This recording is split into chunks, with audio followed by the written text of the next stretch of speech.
आप सभी को जय मसीह की। प्रभु आप सभी को बहुत आशीष दे। इस वीडियो को बनाने का मकसद ये है कि आप सभी लोगों की आत्मिक उन्नति हो, ताकि आप लोग परमेश्वर की उन गहरी बातों को, उस गहरे प्रकाशनों को और परमेश्वर के उस आमने सामने रूबरू देखने वाले दर्शनों को पाओ और खुदा को अपने हाथों से छू पाओ और उसको महसूस कर पाओ और वो आपके सामने प्रकट हो, उपस्थित हो। वरन परमेश्वर के पुराने समय के भविष्यद्वक्ता हैं, जैसे यशाया भविष्यद्वक्ता हो गए, मूसा भविष्यद्वक्ता हो गए, एलिया नबी हो गई और हनोक भविष्यद्वक्ता हो गए, और भी कई परमेश्वर के यीशु मसीह के बहुत सारे चेले, बहुत सारे भविष्यद्वक्ता। आप उनको देख पाओ, उनको समझ पाओ, उनकी बातों को जान पाओ, उनके साथ आमने सामने बातचीत कर पाओ, क्योंकि ऐसा आज भी संभव है। देखो, आपके सामने सिर्फ 2 से 3 उदाहरण देना चाहूँगा, उसके बाद मैं आपको कुछ सच्ची गवाहियाँ बताना चाहूँगा जो परमेश्वर के लोगों ने अपने गहरे समर्पण के द्वारा संसार से बैर करने के साथ साथ वरन अपने जीवन से सिर्फ परमेश्वर को ऊंचा उठाया, अपने लिए मरे और खुदा के लिए उन्होंने जीना शुरू किया। तब परमेश्वर का आत्मा उनके जीवन में वैसे ऐसे सामर्थ्य काम करता रहा और इतने बड़े बड़े उनके साथ एनकाउंटर हुए। उन्होंने आमने सामने ऐसे ऐसे चिन्ह चमत्कार देखे, यीशु मसीह के सामर्थ्य के कामों को देखा, यीशु मसीह को देखा, और भी बहुत सारे ऐसे एनकाउंटर्स उनकी ज़िंदगी में हुए जो अभी आपको बताए जाएंगे। ध्यान से समझना। सबसे पहली बात यह है, हमको मालूम है जब प्रभु यीशु मसीह उस पहाड़ पर थे जहाँ पर यीशु मसीह ने अपने चेलों से कहा था कि प्रार्थना करो कि तुम परीक्षा में ना पड़ो। और इसी के साथ साथ अगर आप जानो, शायद वो जैतून का पहाड़ था, यीशु मसीह वहाँ पर जैतून के पहाड़ पर प्रार्थना करने के लिए गए। तो प्रार्थना करते समय ऐसा हुआ, यीशु मसीह के चेले तो सो गए, कुछ 2-3 चेले थे वो तो सो गए, और उनके सोने के बाद यीशु मसीह वहाँ पर प्रार्थना कर रहे थे। तो एक एनकाउंटर हुआ, यीशु मसीह का भी एक एनकाउंटर हुआ, जिस एनकाउंटर में यीशु मसीह को पुराने नियम के मूसा भविष्यद्वक्ता, जिनके द्वारा शुरुआत की 5 किताबें लिखी गई हैं, और उसके बाद एलिया भविष्यद्वक्ता उनको वहाँ पर दिखाई दिए। और ये सच्चाई है। क्यों? क्योंकि इस बात की गवाही चेलों ने भी दी है, क्योंकि चेलों ने भी एलिया और मूसा को यीशु मसीह से बात करते हुए देखा था। ये खुली आंखों से देखा हुआ दर्शन था, जिसमें परमेश्वर यहोवा ने, पिता परमेश्वर ने गवाही दी कि ये मेरा प्रिय पुत्र है और तुम इसकी सुनो। तो वो एक खुली आंखों से देखा हुआ एक एनकाउंटर था, जिसमें उन्होंने बातें भी सुनी। और यीशु मसीह के साथ और भी कई ऐसे एनकाउंटर्स हुए, और यहाँ तक कि यीशु मसीह के साथ, जैसे कि आपको मालूम है, जब यीशु मसीह एक बार पहाड़ी पर प्रार्थना कर रहे थे तो उनका पसीना लहू बनकर पहाड़ी पर टपक रहा था। और उसके बाद ही परमेश्वर ने एक अपने स्वर्गदूत को भेजा ताकि यीशु मसीह को सामर्थ्य दी जाए। तो यीशु मसीह का एनकाउंटर एक स्वर्गदूत के साथ भी हुआ था। और इसी के साथ साथ यीशु मसीह ने बहुत खतरनाक आवाज़ें भी सुनी अपने पिता की, जैसे आकाश गरजा, बादल गरजा। और जब पिता परमेश्वर अपने पुत्र हमारे यीशु की महिमा करता था तो बहुत ज़ोरों से बादल गरजते थे, और कोई कहता था कि कोई स्वर्गदूत बोला, कोई कहता था कि कोई बादल गरजा। मतलब लोगों ने इस बात की गवाही दी है। और इसी के साथ साथ आज भी हम बहुत सारी ऐसी बड़ी बड़ी गवाहियाँ सुनते हैं, लेकिन आज परमेश्वर ये सब काम हम सभी के ज़िंदगी में करना चाहता है। खुदा चाहता है कि मेरे बच्चे बस इस सलीब की बातों तक ही मत रहे, वरन इसके पीछे की गहराई को जान, मेरे सिंहासन के बारे में जान, मेरे विचारों के बारे में जान, मेरी बुद्धि के बारे में जान कि मैं क्या कर सकता हूँ, मेरी अंतिम, मेरी आखिरी, मेरी शुरुआत के बारे में जान, और मेरे सिंहासन के, मेरे स्वर्ग के, मेरी रचना के, मेरी उन गुप्त बातों के बारे में जान जो अब तक मैंने किसी पर प्रकट नहीं करी। प्रभु चाहता है कि मेरे बच्चे और मेरे पास आ, और गहराई में आ, और मुझसे प्रार्थना कर, और संगति कर, और पूछ, और मेरे साथ जुड़, और मुझे खोज और खोज और खोज। तो इसी प्रकार से कुछ परमेश्वर के अभिषिक्त हैं जिन्होंने खोजा, और जो खोजते खोजते इतना गहराई में आ गए, जिनको यीशु बस, जैसे कि परमेश्वर यहोवा ने जिंदा उठा लिया।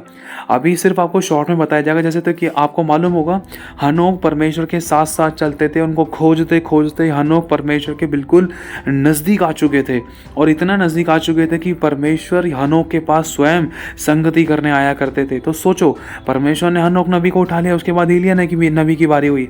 अगर आप एलिया नबी के बारे में पढ़ो तो वो इतना गहराई से परमेश्वर को खोजते थे कि उन्होंने इतनी सामर्थ्य और इतनी ताकत पा ली थी कि आकाश पर उन्होंने अधिकार किया। आकाश को बंद करने का उनको अधिकार था, मुर्दों को जिलाने का उस समय पहले उनको अधिकार मिल चुका था। ये सब कैसे मिला? क्योंकि उन्होंने परमेश्वर की सामर्थ की गहराई को जाना, परमेश्वर की बुद्धि के कामों को जाना, परमेश्वर की रचना को समझा, परमेश्वर के गुप्त भेदों का ज्ञान उनको हुआ और वो उस गहराई में जाते गए जिसके द्वारा वो परमेश्वर की और नज़दीक होते गए। और परमेश्वर ने भी देखा, चलो अब एलिया भी मेरे इतना नज़दीक हो चुका है और इसको मैं धरती पर अब नहीं छोड़ सकता। तो परमेश्वर ने एलिया को धरती पर से जिंदा स्वर्ग में उठाया। और आपको मालूम होगा एलिया नबी ने अपने बारे में क्या गवाही दी है कि मैं सेनाओं का यहोवा परमेश्वर जिसके सम्मुख मैं उपस्थित रहता हूँ। और अगर आप दूसरा राजा पढ़ो, उसका पहला अध्याय और पहला अध्याय पढ़ो, तो उसमें भी एलिया भविष्यद्वक्ता परमेश्वर के पास संगति करते हुए पहाड़ पर उसमें ऐसा दिया गया है। और इसके साथ साथ वहाँ पर परमेश्वर का एक स्वर्गदूत भी रहा करता, अगर हम आगे ध्यान से पढ़ें तो।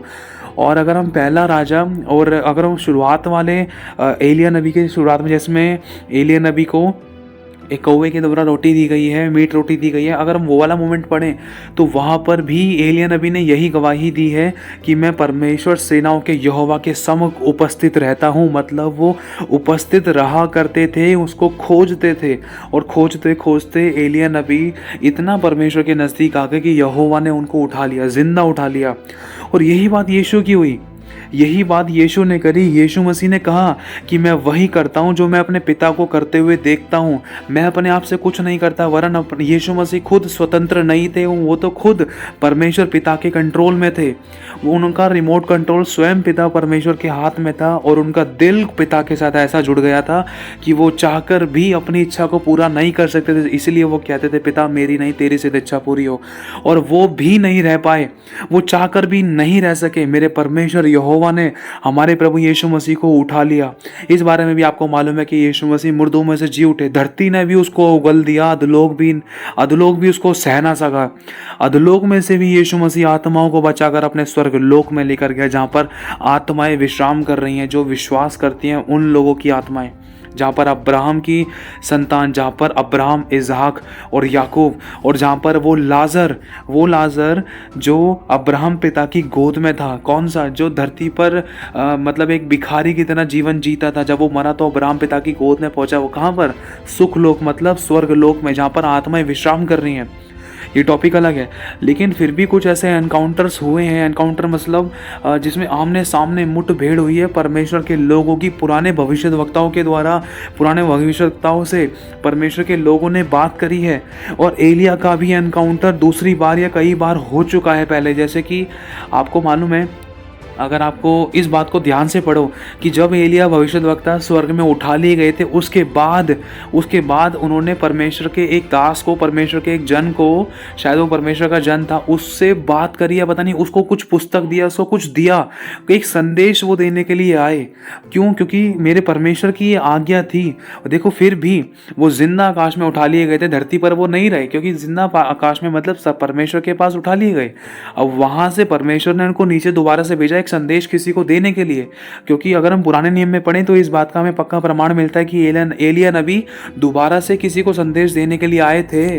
और इसी के साथ साथ अगर हम नया नियम पढ़ते हैं तो नए नियम में भी अगर हम जाने कि यूहन्ना बपतिस्मा देने वाला जो है, यूहन्ना भविष्यद्वक्ता जिन्होंने बपतिस्मा दिया है, जब यूहन्ना बपतिस्मा देते थे तो वहाँ के लोगों ने, यहूदियों, शास्त्रियों, फरीसियों ने आकर पूछा था, क्या तू एलिया है, या तू यिर्मयाह है, या तू यहेजकेल है, या कोई दूसरा भविष्यद्वक्ता है जो आने वाला था। ऐसे कुछ उनसे क्वेश्चंस किए। क्यों? क्योंकि वो लोग जानते थे कि ऐसे कुछ एनकाउंटर्स हो चुके हैं, परमेश्वर के पुराने दास दोबारा आ चुके हैं, दर्शनों में, स्वप्नों में आ चुके हैं। तो क्या पता ये यूहन्ना भी वही तो नहीं है, कहीं उन्हीं की आत्मा में तो नहीं है।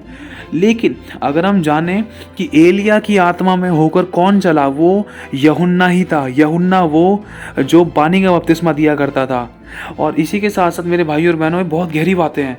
प्रभु का आत्मा आपके मन की आंखें ज्योतिर्मय करे। तो हुआ क्या आगे अगर हम जाने, और भी कई सारे ऐसे एनकाउंटर्स हुए हैं प्रभु के लोगों के साथ।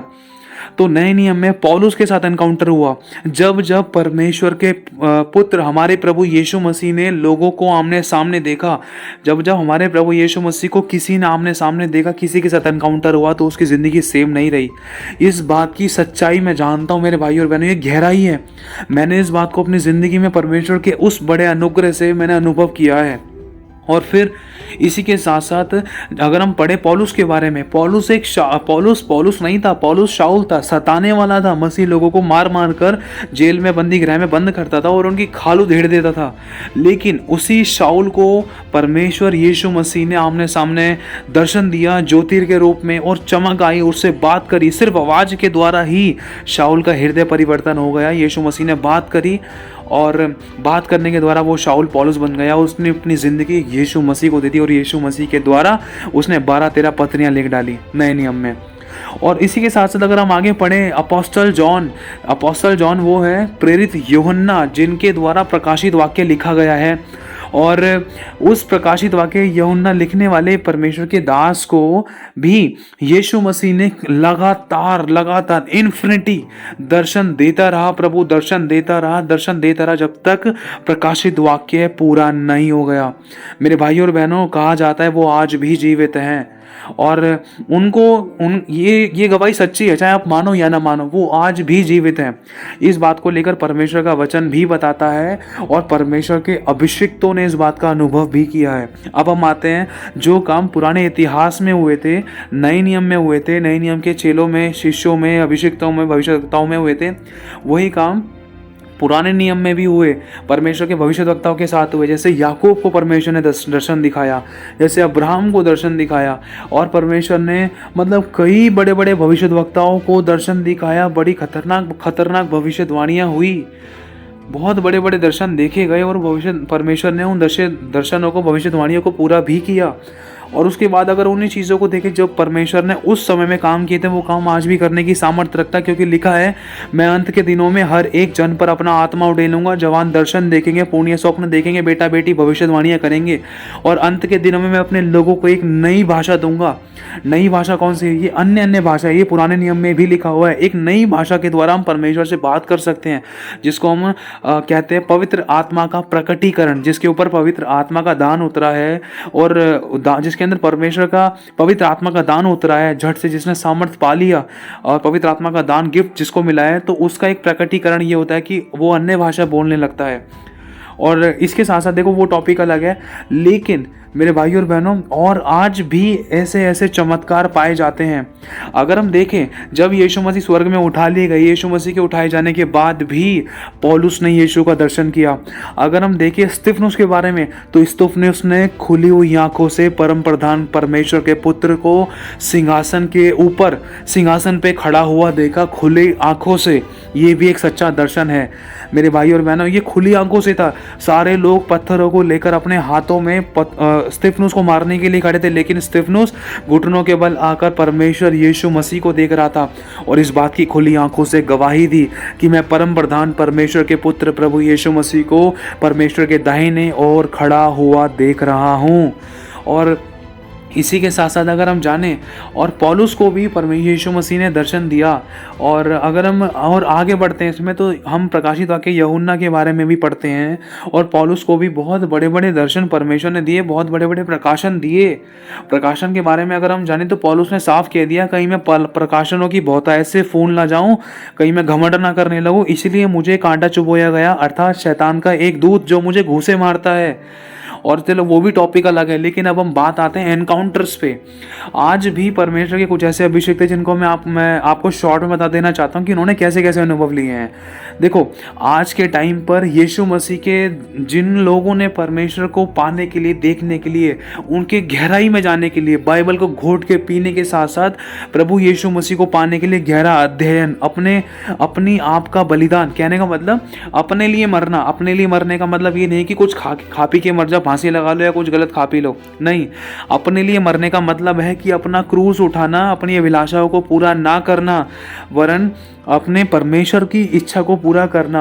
अगर कोई दुख भी दे रहा था तो चुप रहकर सह लेना, मतलब अपने लिए मरना, खुदा के लिए जीना। खुदा के लिए जीने का मतलब ये है कि अपने जीवन से खुदा के नाम को ऊंचा उठाओ, खुदा के सद्गुणों को प्रकट करो, कि जैसे यीशु मसीह ने दुख उठाया, जैसे यीशु मसीह ने आंख के बदले आंख नहीं की, चांटे के बदले चांटा नहीं किया, वो चुप रहकर दुख को सहता रहा, वही मुझे करना है।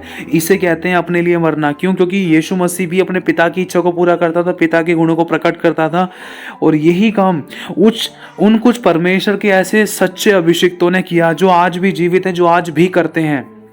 तो उनकी ज़िंदगी में क्या हुआ? जब उन्होंने भूख और प्यास से खुदा को पुकारा, जब उन्होंने देखा पुराने समय के परमेश्वर के भविष्यद्वक्ता अभिषिक्त जो जीवित थे, उनकी ज़िंदगी में जब एनकाउंटर्स हुए, यीशु मसीह कमरे में चलकर आया करते थे, कोई बात किया करते थे, कभी कोई भविष्यद्वक्ता आ गई, कभी किसी ने कोई पुस्तक दे दी, खिलाई, या पुस्तक पढ़ाई, या पुस्तक वचनों से मतलब भर दिया पूरे तरीके से, मतलब बहुत कुछ डिफरेंट थिंग्स। जब उन परमेश्वर के दासों ने ये वाली बातें सुनी कि प्रभु तूने उनकी ज़िंदगी में काम किया तो मेरी ज़िंदगी में भी कर सकता है, तो जब उन परमेश्वर के दासों ने इन बातों की गहराई को सुना कि अच्छा ऐसा भी हो सकता है, आज के टाइम पर भी यीशु मसीह ऐसे काम कर सकता है, दिखाई दे सकता है और बात कर सकता है, आमने सामने खड़े हो सकता है, हमारे सर पे हाथ रख सकता है, हमारे सर पे तेल आ सकता है, तो मेरे भाई और बहन, उन परमेश्वर के अभिषिक्तों ने, उन परमेश्वर के दासों ने आंसू बहा बहा कर खुदा के साथ संगति करी, अपना टाइम परमेश्वर को दिया, परमेश्वर के लिए सेक्रीफाइस किया, बलिदान किया। क्या बलिदान किया? अपनी अभिलाषाओं का बलिदान किया, अपने लिए नहीं वरन खुदा के लिए जिए, अपनी नींद का त्याग कर करके प्रार्थनाएं करते थे वो। उन्होंने किसी के साथ कुछ गलत बर्ताव नहीं किया। उन परमेश्वर के अभिषिक्तों ने दृढ़ता से प्रार्थनाएं करना शुरू की, हालांकि कई बार गिरे लेकिन बढ़ते रहे, धीरे धीरे करके अपना प्रार्थना का समय बिताया, धीरे धीरे करके अपना प्रार्थना का समय बढ़ाते भी गए और उपवास रखना शुरू किया और रो रो के आंसू बहा बहा कर खुदा को खोजने लगे।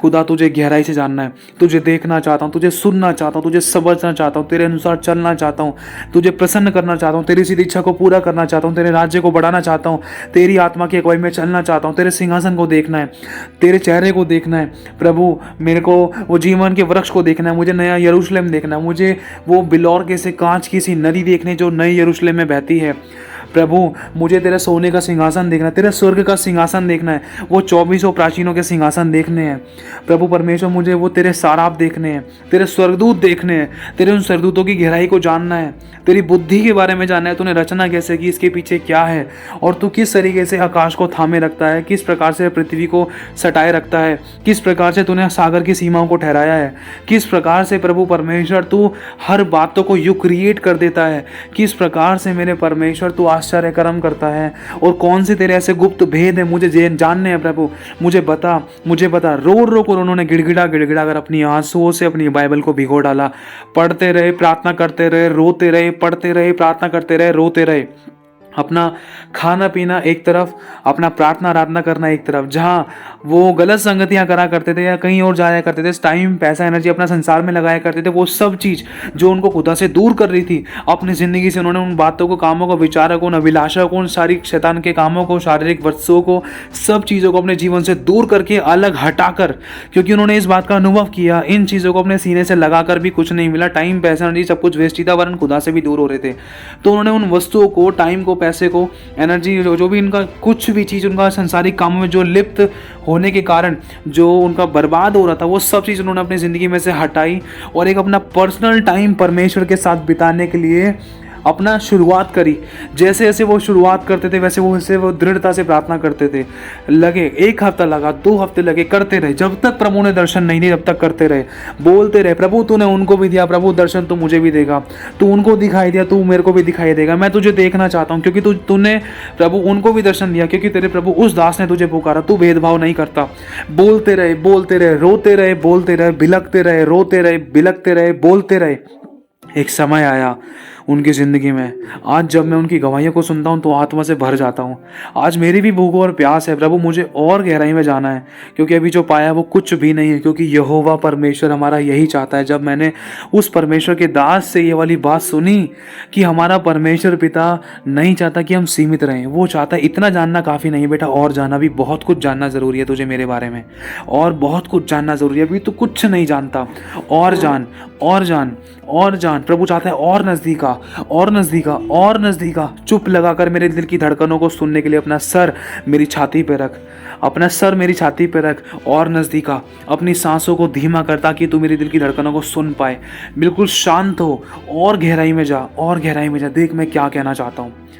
तो एक ऐसा समय आया, वो प्रार्थना कर रहे थे प्रभु के दास, और अचानक प्रभु यीशु मसीह ने दरवाज़ा खोला और यीशु मसीह अपने वस्त्र के साथ प्रभु उस कमरे के अंदर एंटर करते के साथ ही वो प्रभु का दास चौंक गया। खुली आंखों से उन्होंने दर्शन देखा। यह आंखें बंद वाला दर्शन नहीं था, ये खुली आंखों से उन्होंने दर्शन देखा। और यीशु मसीह आकर उनके पास घुटनों के बल बैठकर बोले, आइए हम प्रार्थना करते हैं। यीशु मसीह ने वहाँ पर बहुत सारी चिट्ठियाँ रखी थी, उन चिट्ठियों के लिए प्रार्थनाएं की और सभी चिट्ठियों के लिए एक एक करके प्रार्थनाएं की जिन लोगों ने प्रेयर रिक्वेस्ट दिए थे। और प्रार्थना उन्होंने कैसे की? उस परमेश्वर के दास ने प्रभु यीशु मसीह को आमने सामने लगभग मान लो आधे फुट की दूरी पर ही देखा। मतलब यीशु मसीह उनके सामने बैठे हुए और घुटनों के बल आकर आहें भर भर कर अपने आकाश की ओर नजरें उठाकर आंसू बह रहे थे, छाती बहुत जोरों से हिल रही थी, बिलक बिलक कर पिता से प्रार्थना कर रहे थे, आहें भर भर के सिसकियां मार मार कर वो प्रार्थना ही कर रहे थे। ये सच्चा दर्शन है, प्रभु के उस दास ने देखा। और इसी के साथ साथ उन्होंने अपोस्टल जॉन को भी देखा जिन्होंने प्रकाशित वाक्य लिखा। यहाँ तक कि अपोस्टल जॉन ने शुरुआत की 7 कलीसियाओं के जो संदेश दिए गए हैं उस विषय में भी परमेश्वर की आत्मा के द्वारा उस परमेश्वर के दास जो दर्शन में आए थे, उन्होंने उस परमेश्वर के दास को सब कुछ बताया कि हाँ ये जब मैं प्रकाशित वाक्य लिख रहा था तो प्रभु ने मुझे कहा कि इसको लिख और ये इसके दूत को दे, इस कलीसिया के दूत को दे और ये दूत वहाँ पर पहुँचाएंगे। तो कुछ क्वेश्चन था उस परमेश्वर के दास का, मतलब उन परमेश्वर के दास का नाम बताता हूँ, उनका नाम है साधु सुंदर सल्वराज जी। तो कुछ ऐसा हुआ, वो प्रार्थना करते रहे, वो यीशु मसीह के आने तक नहीं रुके, वो प्रार्थना करते रहे, दृढ़ता से करते रहे। उसके कुछ दिन बाद, कुछ हफ्तों बाद अपोस्टल जॉन आए। उन्होंने प्रकाशित वाक्य को लेकर क्वेश्चन पूछा कि ये प्रकाशित वाक्य की आपने ये पत्नियों को इन कलीसियाओं में कैसे भेजा? तो अपोस्टल प्रेरित यूहन्ना ने ये कहा, जिन्होंने प्रकाशित वाक्य लिखा है, उन्होंने कहा कि ये मैंने लिखा, लिखने के बाद ये स्वर्गदूत मेरे पास आए थे, वो खुद लेकर गए हैं, क्योंकि मैं तो पतमोस टापू पर रहा, क्योंकि मैं वहाँ से नहीं जा सकता था। तो इसीलिए परमेश्वर यीशु मसीह ने अपने स्वर्गदूतों को मेरे पास भेजा, उन कलीसियाओं के स्वर्गदूतों को मतलब मेरे पास भेजा। फिर उनको मैंने ये पत्रियाँ दी ताकि वो जो कमियाँ उनके अंदर थी उन कमियों को हटाएं। और इसके साथ साथ उनके साथ साथ हुआ क्या, कुछ टाइम के बाद फिर और प्रार्थना करने लगे, वो और प्रार्थना करने लगे। प्रभु के दास वो प्रार्थना करते रहे। कई दिनों के बाद फिर यशायाह भविष्यद्वक्ता उनके कमरे में आए, मूसा नबी को उन्होंने देखा, एलिया भविष्यद्वक्ता को शायद उन्होंने देखा। ऐसा भी वो स्वर्ग में भी विजिट करे, उन्होंने बुद्धि का फल भी खाया। और इसके साथ साथ और भी परमेश्वर के ऐसे अभिषेक थे जिनका नाम है डॉक्टर ब्रूस, जिन्होंने खुली आंखों से प्रभु यीशु मसीह को देखा, हनोक को अपने सामने खड़े हुए देखा और उन्होंने एलिया भविष्यद्वक्ता को भी शायद देखा। और स्वर्ग में उनकी एंट्री बस समझ लो यूं ही। और इसके साथ साथ एक और भविष्यद्वक्ताएं हैं जिनका नाम है, शायद नाम उनका याद नहीं आ रहा, अमरदीप सिंह जी। हाँ, प्रभु के दास अमरदीप सिंह जी, तो उनका भी एक ऐसा एनकाउंटर हुआ, एक नहीं कई बार हुआ उनका एनकाउंटर हुआ होगा। लेकिन जो मैंने सुना वो मैं आपको बताना चाहता हूँ, ताकि आपकी आत्मिक उन्नति हो और आप में भूख और प्यास जगे, आप प्रभु से मांगो और उसके साथ साथ आप अपने हिस्से का काम भी करो, बुराई से बैर करके पवित्रता सच्चाई खराई का जीवन जीते हुए अपना समय प्रभु को देकर, पहला स्थान प्रभु को देकर दृढ़ता से प्रार्थना करो और बने रहो कि हाँ प्रभु, मुझे तुझे देखना है, सुनना है, समझना है, जानना है, पहचानना है, तेरे अनुसार चलना है, तुझे प्रसन्न करना है, तुझे खोजना है, तेरी ही सिद्ध इच्छा को पूरा करना है। और भी बहुत सी बातों को लेकर आप प्रार्थना कर सकते हो। तो परमेश्वर के दास, जैसे कि अभी आपको बताया, पास्टर अमरदीप सिंह जी, उन्होंने यीशु मसीह मतलब परमेश्वर के स्वर्ग में एंट्री करी, आत्मा में वो स्वर्ग में गए, स्वर्ग में एंट्री करी। जैसे ही वो स्वर्ग में एंट्री कर रहे थे तो वहाँ के स्वर्गदूतों ने बोला, वहाँ के लोगों ने बोला, आ गया परमेश्वर का लाडला, आ गया परमेश्वर का लाडला। कोई कुछ नहीं बोल रहा, सिर्फ यही बोल रहे हैं कि आ गया परमेश्वर यहोवा का लाडला, यहोवा पिता का लाडला आ गया। सोच कर देखो, ये छोटी बात नहीं है। सृष्टि का बनाने वाला परमेश्वर, जिसके सामने हमारे प्रभु के दास, जिनका नाम है पास्टर अमरदीप सिंह जी, अब ये मुझे मालूम नहीं है कहाँ रहते हैं, लेकिन इनका इनकाउंटर भी प्रभु पिता यहोवा परमेश्वर प्रभु यीशु मसीह के साथ, वहाँ के स्वर्गदूतों के साथ हुआ और बड़े बड़े काम हुए। यहाँ तक कि स्वर्गदूत गवाही दे रहे हैं, स्वर्गदूत नाम नहीं ले रहे हैं, स्वर्गदूत बोल रहे हैं आ गया परमेश्वर यीशु मसीह पिता, आपका लाडला आ गया, ऐसे बोल रहे हैं। मेरे भाई और बहनों, वो खुद बोल रहे हैं स्वर्गदूत की आ गया परमेश्वर का लाडला आ गया, आ गया प्रभु आपका लाडला आ गया। और तो इसके साथ साथ और भी कुछ ऐसे दर्शन है, जैसे अगर हम जाने रेवरेंड बर्नार्ड जी के बारे में। रेवरेंड बर्नार्ड जी, मतलब उनकी गवाही अगर आप देखना चाहते हो तो मोटिवेशन वाली ये प्लेलिस्ट में जाकर आप देख सकते हो। और बहुत खतरनाक गवाही है, मैं बहुत मोटिवेट हुआ हूँ उस गवाही के द्वारा। खुदा क्या नहीं कर सकता, हम कुछ सोच ही नहीं सकते। जहाँ पर हमारी उम्मीद और विचार और सोच खत्म होती है ना, वहाँ से तो हमारे प्रभु का काम शुरू होता है। वो भी छींटे मारता है बस अभी स्टार्टिंग में, और जो छींटे होती है ना, वही हमें सब कुछ लगता है। अभी तो बहुत बड़ा समुद्र बाकी है, ये सच्चाई है। तो हुआ क्या कि रेवरेंड बर्नार्ड जी की हालत बहुत ख़राब थी। और वो किसी वो एक्चुअली देखो उनकी स्टोरी कुछ अलग है, लेकिन डायरेक्ट उनके एनकाउंटर पे आते हैं। उनकी पैर में चोट लगी हुई थी और उनके पास पैसे भी नहीं थे, वो किसी की गराज में रहते थे और उनको कुत्तों वाला खाना दिया जाता था। उनकी कोई केयर नहीं की जाती थी, उनको मारा पीटा जाता था, वो बर्तन गाड़ी वगैरह साफ़ कराई जाती थी उनसे। और यहाँ तक कि वो स्कूल में सिर्फ एक ही ऐसे बच्चे थे जिनके पैरों में चप्पल नहीं थी, जो नंगे पैर जाया करते थे।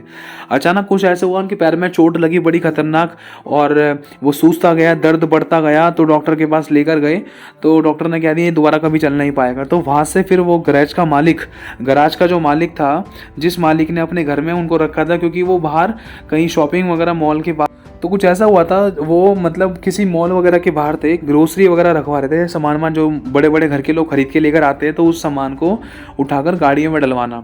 तो वो भी वही कर रहे थे छोटी सी उम्र में, क्योंकि माँ नहीं थी, बाप नहीं था और कोई देखने वाला नहीं था, कोई सेवा टल करने वाला नहीं था। माँ थी, लेकिन माँ की कंडीशन कुछ और थी, वो माँ के साथ नहीं रहते थे। अगर इस बात के बारे में जानोगे तो आपकी आंखों से आंसू आ जाएंगे, ये सच्चाई है।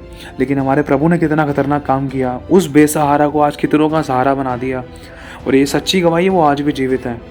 उनका नाम है प्रॉफेट बर्नार्ड जी। तो हुआ क्या कि जब वो ग्रॉसरी किसी व्यक्ति की लेकर आ रहे थे उसकी गाड़ी में रखने के लिए, उसकी हेल्प कराने के लिए, ताकि उनको कुछ पैसे मिल जाए, उस पैसे से वो कुछ खा लें। तो हुआ क्या, गाड़ी का जो मालिक था, वो गाड़ी के मालिक ने बोला चल तो बेटा तू मेरे साथ चल, तू मेरे साथ काम करिए, मैं तुझे पैसे दूंगा। तो वो परमेश्वर के दास चले गए, छोटी सी उम्र में ही वो उसके घर पे चले गए, फिर वहाँ पर रहने लगे। तो वहाँ वो बंदा अच्छी तरीके से नहीं रखता था, यहाँ तक कि वो क्रिश्चियन था, लेकिन प्रभु का नाम उनको नहीं दिया गया था। और उन कैसे न कैसे करके उन्होंने धीरे धीरे करके कुछ पैसा जोड़ने की कोशिश करी और स्कूल में उनका एडमिशन किया गया। परमेश्वर ने काम किया उनकी ज़िंदगी में। लेकिन लास्ट में कुछ ऐसा हुआ, उनके पैर में बहुत खतरनाक चोट लगी, हॉस्पिटल में ले आया गया, डॉक्टर ने बोल दिया अभी चल नहीं पाएगा, और पैर में दर्द इतना ज़्यादा बढ़ गया, और मतलब यहाँ तक कि जिस गैराज में वो रहा करते थे उस मालिक ने उनका इलाज भी नहीं कराया, वरन हॉस्पिटल से लाकर अपनी गैराज के अंदर लाकर उनको बंद कर दिया छोटी सी उम्र में। और वो भी स्कूल जाया करते थे, मान लो ज़्यादा 7th 8th स्टैंडर्ड हो गया, 10th स्टैंडर्ड होगा मैक्सिमम, इससे ज़्यादा क्या हो सकता है।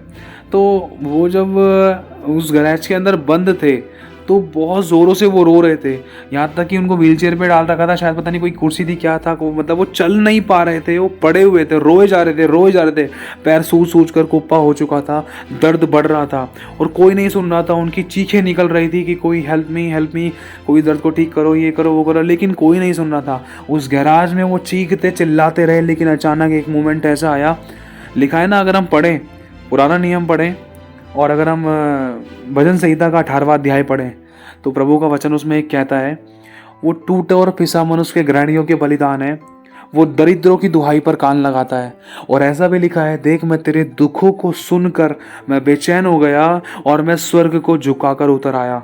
और ये सच्चाई है, उस समय हमारा परमेश्वर उस कमरे, उस गैराज के अंदर उतर कर आया, बहुत जोर से उस पूरे गुप्त अंधकार में उस परमेश्वर के दास को, हालांकि उन्होंने कभी जाना नहीं था हु इज जीसस कौन है, यीशु कौन है, क्या होता है यीशु, कौन है यीशु, क्या करा उसने, क्यों नाम लूं, क्यों विश्वास करूं, नहीं जानते थे वो कुछ। लेकिन जब वो गराज में पड़े पड़े रो रहे थे, आंसू के साथ चिल्ला रहे थे, तो इतने में एक बहुत जोरों से रोशनी आई, प्रभु का एनकाउंटर जैसे पौलुस के साथ हुआ था उसी से रिलेटेड ही एक रोशनी आई उस बच्चे के ऊपर। और अचानक रोशनी में से आवाज आने लगी, बर्नार्ड खड़ा हो, इसी समय खड़ा हो। और परमेश्वर की आत्मा और सामर्थ से परमेश्वर ने उस बच्चे को भर दिया और उसी समय ऑन द स्पॉट खुदावन ने उसको चंगा कर दिया, ऑन द स्पॉट हील कर दिया। सब प्रकार के घाव खत्म हो गए, डिसअपियर हो गए और सब प्रकार की समस्या ठीक हो गई और कोई दर्द नहीं हो रहा, कोई परेशानी नहीं थी, कोई खून बहना नहीं था, कोई सूजन नहीं थी। और उसके बाद प्रभु ने कहा बर्नार्ड खड़ा हो, और उसी समय प्रभु ने स्ट्रांगली उनको कहा बर्नार्ड खड़ा हो। और प्रभु की आत्मा ने उनको खड़ा करा और वहां पर खड़े हुए, उसके बाद से उनकी जिंदगी बदल गई।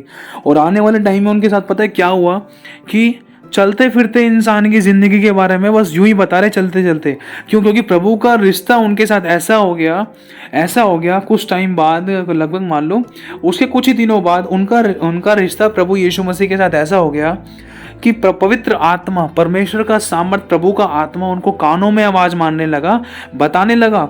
जैसे मान लो मैं कोई बहन मेरे सामने से जा रही है, तो अचानक मुझे बता दिया प्रभु की आत्मा ने कि इसको बोलते इसको एड्स है, इसको बोल दे, ये ठीक हो जाएगी अगर ये अपना जीवन मुझे देगी तो प्रभु की आत्मा ने जैसे जैसे दास से बोला वैसे वैसे वो करने लगे और वो हैरान हो गए। और जैसे मैं बोल रहा हूँ वैसे सच में है कि सच में प्रभु तेरा आत्मा तो सब कुछ जानता है अगला पिछला। और इसी से रिलेटेड ही प्रभु की आत्मा ने उस परमेश्वर के दास को ये भी बताया, देख जो सामने आदमी तेरे खड़ा है ना, बहुत बड़ा स्मगलिंग करता है, स्मगलिंग डीलर है वो, उसको बोल दे 3 दिन के अंदर वो मरने वाला है, अगर वो अपना जीवन मुझे दे देगा तो वो नहीं मरेगा। तो जब यही बात प्रभु के उस दास ने उस स्मगलिंग करने वाले व्यक्ति को बोली चिल्लाकर, तो उसी समय वो बंदा भागे भागे आया कि तुझे कैसे पता, तुझसे कौन कह रहा है, तुझे कैसे पता मैं इस कंट्री में जाने वाला हूँ, मैं यहाँ कंट्री में जाने के बाद मेरे साथ ऐसा हो जाएगा, हाँ मैं जाने मतलब तुझे कैसे पता, मुझे पता। तो उसी समय प्रभु की आत्मा ने बोला कि अगर देख तू अपना जीवन मतलब जीसस कह रहा है, यीशु कह रहा है, अगर तू अपना जीवन यीशु को सौंप देगा तो तेरी ज़िंदगी बच जाएगी, अगर तू नहीं सौंपेगा तो तेरे साथ बहुत गलत और गंदा होने वाला है। तो उसी समय प्रभु की आत्मा ने बोला और उस सामने वाले बंदे ने अपना मन फिराया, पापों से तौबा करी, उस गलत काम को छोड़ दिया।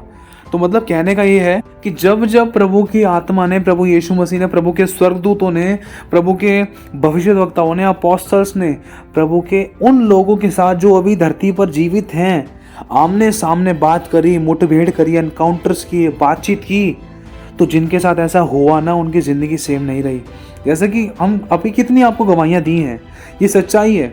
डॉक्टर ब्रूस के बारे में जाने, उन्होंने तो परमेश्वर के पवित्र युद्ध के दूतों को देखा है, और इसके साथ साथ परमेश्वर के दास साधु सुंदर सलराज सिंह जी ने भी उन्होंने भी परमेश्वर के पवित्र युद्ध के दूतों को देखा, बड़ी खतरनाक युद्ध के साथ, बड़ी खतरनाक तलवारों के साथ आमने सामने बातें की हैं, उनको आज्ञाएं दी हैं, गंदी दुष्ट आत्मा को नाश होते हुए भी देखा, बहुत कुछ देखा है, बहुत कुछ।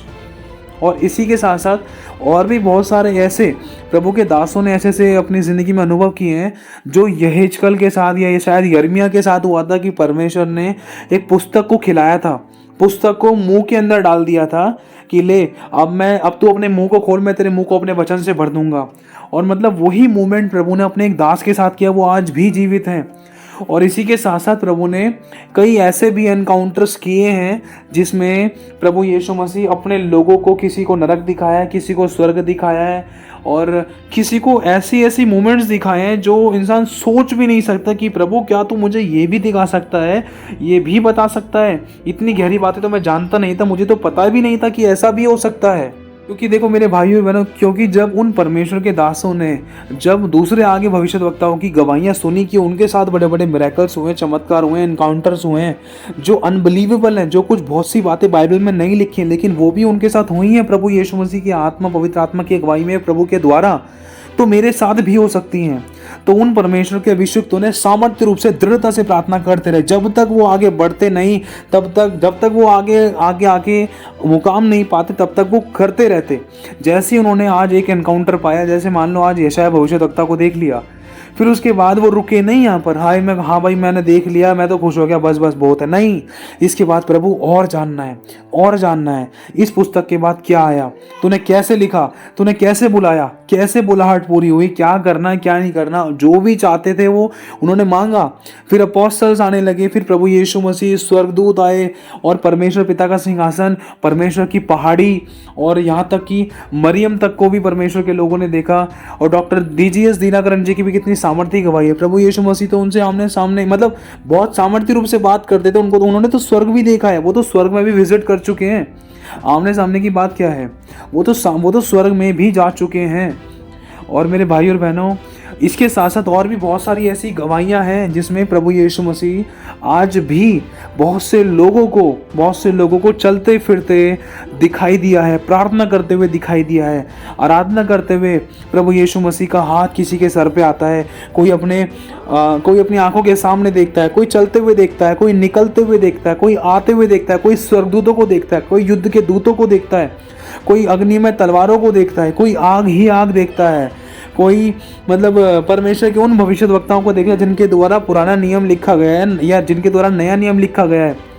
और कई बार तो ऐसा भी हुआ है, परमेश्वर ने अपने भविष्यद्वक्ताओं को, अपने लोगों को जो आज भी जीवित हैं, ऐसे ऐसे दर्शन भी दिखाए हैं जिनके बारे में अगर किसी को बताया जाए तो शायद ही सामने वाला विश्वास करे, लेकिन वो सच्चाई है।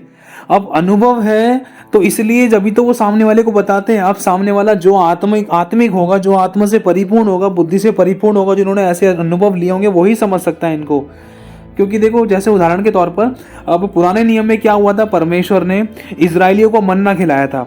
देखो आज भी ऐसी गवाहियां हैं कि आज के भी परमेश्वर के कुछ ऐसे दास हैं जिनका समर्पण खुदा के लिए ऐसा है, जिन्होंने अपनी अभिलाषाओं को हमेशा के लिए, मतलब अपनी अभिलाषाओं को ऐसा क्रूस पर चढ़ा दिया, अपने लिए नहीं वरन वो खुदा के लिए जीते हैं, अपने को नहीं वरन खुदा को प्रसन्न करने के लिए जीते हैं, संसार को खुश करने के लिए नहीं वरन खुदा को खुश करने के लिए जीते हैं, अपना क्रूस उठाते हैं, खुदा के लिए सहते हैं, जीते हैं, उसके लिए आंसू बहाते हैं, उसके आगे रोते पीटते और चिल्लाते हैं।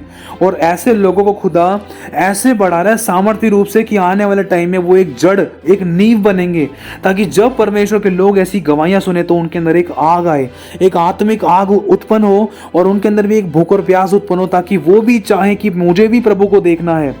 मेरे भाई और बहनों, जैसे कि इजरायलियों के समय में हुआ था, जब परमेश्वर ने मिस्र में से उन इजरायलियों को 30-35-40 लाख इजरायलियों को मिस्र में से निकाला था, तो निकालने के बाद हुआ क्या, परमेश्वर ने उस समय क्या किया, मन्ना खिलाया उनको, स्वर्ग से मन्ना खिलाया। वहां पर कोई बाई वगैरह नहीं बैठी थी धरती पर कि कोई बना बना कर रोटी दे उनको, नहीं, परमेश्वर ने स्वर्ग से मन्ना खिलाया, स्वर्ग से बटेरे बरसाई, स्वर्ग से उनको बहुत अच्छा खाना दिया। और उसी के साथ साथ अगर हम जाने, एलिया भविष्यद्वक्ता को भी जो रोटी दी थी, एक पत्थर पर पकी हुई एक रोटी और एक सुराही में पानी, आज भी परमेश्वर के कुछ अभिषिक्तों ने वो चीज़ खाई है।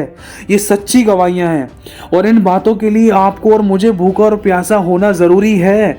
और जो गवाहियां जो अभी आपको दी, जैसे जो एलिया भविष्यद्वक्ता ने रोटी खाई है, उस रोटी को खाने के बाद वो 40 दिन रात तक दौड़ते रहे, चलते रहे, प्रभु को खोजते रहे, जब तक उस जगह पर ना पहुंचे जब तक जो परमेश्वर ने बताई थी। मतलब 40 दिन रात तक वो चलते रहे, दौड़ते रहे, विदाउट स्टॉपिंग, विदाउट ईटिंग, सिर्फ उस एक रोटी खाने के द्वारा। ऐसी गवाही आज भी है। जो रोटी परमेश्वर ने एलिया भविष्यद्वक्ता को खिलाई थी, वही रोटी आज भी परमेश्वर को के कुछ ऐसे अभिषिक्तों ने खाई है। जब उन्होंने खाई तो उनकी ज़िंदगी में बहुत अद्भुत असीम सामर्थ्य आई और उन्होंने परमेश्वर की उस सामर्थ्य को महसूस किया जो परमेश्वर के उन पुराने भविष्यद्वक्ताओं ने किया था। और बड़े खतरनाक उपवास भी रखे गए। मेरे भाई और बहनों, इसलिए आपको ये सारी बातें बताई जा रही कि आपकी ज़िंदगी में भूख और प्यास जगे, क्योंकि खुदा चाहता है कि तुम मुझे के बारे में और जान, तू मुझे खोज। जब तक मैं तुझे मिल सकूं, तू स्थिर मत रह, तू दृढ़ मत हो, तू प्रार्थना कर और प्रार्थना कर, मुझे खोज, प्रार्थना कर, घुटने टिका, अपने घुटनों को मजबूत कर, अपने हाथों को दृढ़ कर, मेरे आगे फैला और मुझसे मांग कि मैं तुझे दूंगा। मेरे भाई और बहनों, प्रभु आज हमसे चाहता है कि हम उसको खोजने की भूख और प्यास रखें, क्योंकि ये संसार की वस्तुएं तो हमारे पास यूं ही चली हुई आएंगी। और एक बात और बताना चाहता हूँ, खुदा ने उनकी आत्मिक आंखें ऐसी कर दी हैं कि वो 360 डिग्री में दर्शन देख सकते हैं खुली हुई आंखों से। 360 डिग्री मतलब धरती में देख रहे हैं, आकाश में देख रहे हैं, अगल बगल, लेफ्ट राइट और ईच एंड एवरीथिंग, एवरीवेयर। और ऐसी भी मैंने गवाहियां सुनी है कि परमेश्वर ने उनको ऐसी आत्मिक उन्नति दे दी है, जो खुदा के लिए जी रहे हैं ना, आंसू बहा रहे हैं। ऐसी आत्मिक उन्नति दे दी है खुदा ने उनको कि वो बैठे इंडिया में, लेकिन अगर दूसरे स्विट्जरलैंड में या अमेरिका में उनके बारे में कोई चुगली कर रहा है ना, या उनके बारे में कोई प्लानिंग बैठा रहा है, या कोई मीटिंग की तैयारी हो रही है, वो सब बात उनके कानों में सुनाई दे सकती है। ऐसी गवाहियां हमने सुनी है। मेरे भाई और बहनों, ये चीज़ परमेश्वर की आत्मा ने सिखाई है कि जो बात दीवार के उस पार हो रही है, वो बात परमेश्वर आत्मा में, दर्शन में, सुनाने में कर सकता है। क्या यीशु मसीह ने नहीं जाना? यीशु मसीह के साथ भी तो ऐसे ही हुआ था। यीशु मसीह ने साफ बोल दिया था, तुम अपने मन में ऐसे विचार क्यों लेकर आते हो। यीशु मसीह ने पतरस के मन को जांच लिया। यीशु मसीह ने मतलब शास्त्री फरीसियों के मन को जांच लिया। यीशु मसीह को फंसाने की कोशिश करी थी शास्त्री और मतलब किस किस ने फंसाने की कोशिश नहीं करी, बताओ। अब आप लोग जानते हो सब कुछ, लेकिन फिर भी यीशु मसीह मार्था और मरियम के मन को जांचता था। यीशु मसीह को पता था कि लाजर मर गया, लेकिन फिर भी वहां पर direct on the spot time पर क्यों नहीं पहुंचा? यीशु मसीह जानता था, इसलिए 3 दिन रुका कि परमेश्वर की महिमा भी प्रकट हो और उन लोगों का, जो लोग उनके आसपास रहते हैं, जो लोग इस चमत्कार को देखकर विश्वास करेंगे, उन लोगों के हृदय भी तैयार हों। मेरे भाई और बहनों, क्योंकि देखो, अगर यीशु मसीह ऑन द स्पॉट वहाँ चला जाता तो इतने लोग विश्वास तो नहीं करते, क्योंकि उस समय लाजर बीमार था। लेकिन लाजर जब मर गया तो बहुत सारे लोग मैयत पे आए, क्योंकि मैयत पे आने के बाद और जब वहाँ पर शोक हो रहा था बड़ा खतरनाक तरीके से, जब लोगों को कन्फर्म हो चुका था कि लाजर मर चुका है, फिर उसके बाद यीशु मसीह गए, क्योंकि वहाँ जाना भी परमेश्वर की महिमा का कारण था, क्योंकि सब लोगों के बीच में इस बात की पक्की गवाही हो कि यीशु के अंदर परमेश्वर का आत्मा है और यीशु परमेश्वर का पुत्र है जो मुर्दों को जिला देता है। और यीशु ने कहा, लाजर बाहर आ। लाजर उसी समय जिंदा हो गया। ये ऐसे ही नहीं हुआ, ये इसीलिए हुआ क्योंकि यीशु ने पिता के साथ समय बिताया। वो अपने पिता के साथ बाहर होने से कहीं पहले संगति करने जाया करता था अपने, मतलब अगर आप वचन की उस गहराई को समझ पाओ कि जब यीशु मसीह लोगों को रोटी खिलाकर आए थे, लोगों को रोटी खिलाने के बाद जब वो अपने चेलों के साथ नाव पर चढ़ने को थे, मतलब उन्होंने कह दिया कि देखो ये तो मुझे राजा बनाने पर है, एक काम करो तुम जल्दी से चलो, चलो मेरे साथ चलो, जल्दी से तुम नाव में बैठो और तुम वहां निकलो। लिखा है यीशु मसीह अपने चेलों को बिठाकर नाव में उनको विदा कर दिया और उसके बाद वो खुद पहाड़ी पर चला गया। मतलब यीशु मसीह ने जो परमेश्वर का है, मतलब परमेश्वर का समय परमेश्वर को दिया, चेलों के साथ रहने का समय चेलों को दिया और लोगों की सेवा करने के समय लोगों की सेवा की। समझने की कोशिश करने बहुत गहरी बात है। मतलब यीशु मसीह ने अपने पिता के समय को किसी और को नहीं दिया। पिता का समय पिता का है तो पिता का है, प्रार्थना करने का समय तो प्रार्थना करने का समय है।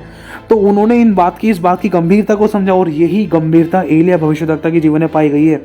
अगर आप दूसरा राजा का पहला अध्याय पढ़ो तो आप इस बात को समझ पाओगे। वो पहाड़ी पर प्रार्थना कर रहे थे, दूसरे के कहने से भी उतर कर नहीं आए थे जब तक आगे से आज्ञा नहीं आई।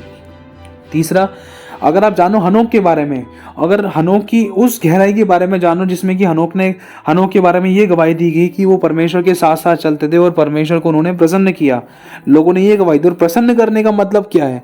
परमेश्वर अपनी बात के माने जाने से प्रसन्न होता है। और लिखा है विश्वास बिना परमेश्वर को प्रसन्न करना अनहोना है। और विश्वास क्या है? विश्वास आशा की हुई वस्तुओं का निश्चय और अनदेखी वस्तुओं का प्रमाण है।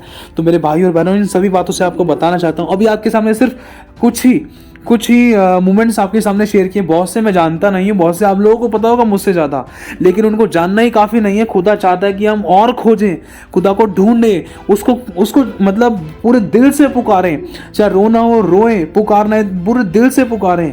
हम अपने आप को संसार से अलग करेंगे ना, तभी हम परमेश्वर से प्रेम कर पाएंगे। अपने आप को अपनी शारीरिक अभिलाषाओं से अलग करेंगे ना, तभी हम खुदा की इच्छा के अनुसार चल पाएंगे। जब हम अपना क्रूस उठाएंगे ना, तभी हम खुदा को प्रसन्न कर पाएंगे। मेरे भाई और बहनों, ये सच्चाई है।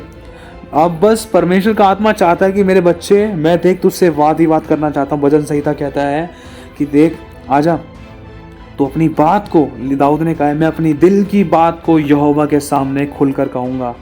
और अगर हम पढ़ें और भी कई सारे वचनों में बहुत सारी जगह लिखा है, बहुत सारी जगह प्रभु कहता है कि मत डर, मैं तेरे साथ हूँ।